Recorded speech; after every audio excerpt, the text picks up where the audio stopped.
Hello mga ka-busy minds. So, kapag nakakita kayo ng device ng smoke detector na ganito ang itsura, so addressable type na smoke detector ito. So may dalawang klase ng wiring connection sa ganitong brand ng smoke detector.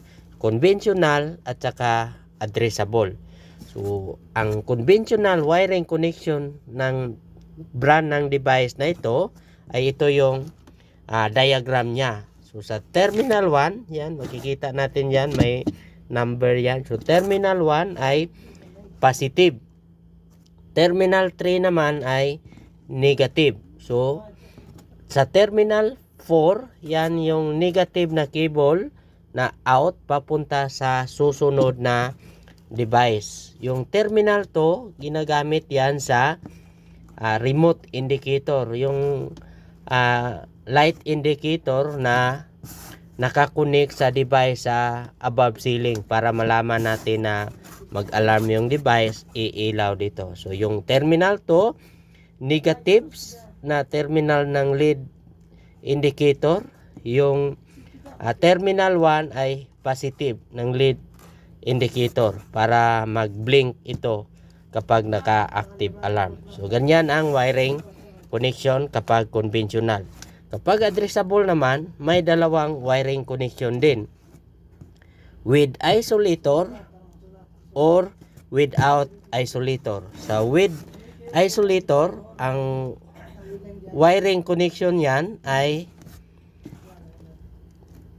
terminal 1, yan ay positive. Yung terminal 3, negative. Terminal 4, negative out na cable. So yung red, naka-common lang yan sa terminal 1. Yung black, naka-in and out doon sa yan, sa terminal 4 kapag with isolator. So ang light indicator naman o remote indicator, nakakunik yan sa terminal 2 positive, terminal 4 negative. Dito naman sa without isolator, ang wiring connection niyan ay ganun pa rin, positive terminal 1, yung negative terminal 3. So wala nang connection yung terminal 4.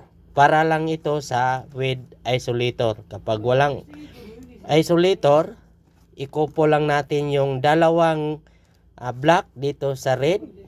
Ganun din ang out na cable na black papunta sa susunod na device. I-couple din natin sa terminal 3. So ganyan ang wiring connection nito. So sa mga baguhan pa lang sa mga fire alarm system, wala pang ideya sa wiring connection. So tandaan natin, bawat brand ng mga fire alarm system may kasama yan na diagram. So intindihin mabuti ang diagram para hindi tayo magkamali sa pag connection nito. Okay? Kung may idea din kayo sa mga fire alarm system, paki-share naman sa comment section. Okay? Bye bye mga ka-busy mind.